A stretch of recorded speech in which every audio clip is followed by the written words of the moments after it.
ప్రపంచంలో ఏ దేశ ప్రభుత్వాన్ని మార్చాలి, ఎవరిని తీసేయాలి, ఎవరిని ఉంచాలి, ప్రపంచంలో ఏ విధానాన్ని ముందుకు తీసుకెళ్ళాలి, ఎలా చేయాలి, ఈ వ్యవహారాలన్నీ తెగబలిసిన లక్షల లక్షల లక్షల కోట్ల రూపాయల అధినేతలు కొంతమంది ఉంటారు. 10 మందా, 25 మందా, 50 మందా, 100 మంది అనేది తెలియదు.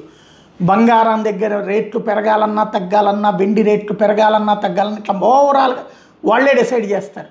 వాళ్ళనే డీప్ స్టేట్ అంటూ ఉంటారు.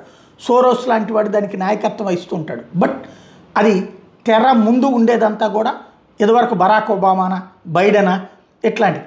ఇప్పుడు అమెరికాలో ట్రంప్ కానీ, ఎలన్ మాస్క్ కానీ వీళ్ళందరూ దీనికి ఈ సోరోస్ గ్రూప్కి వ్యతిరేకం.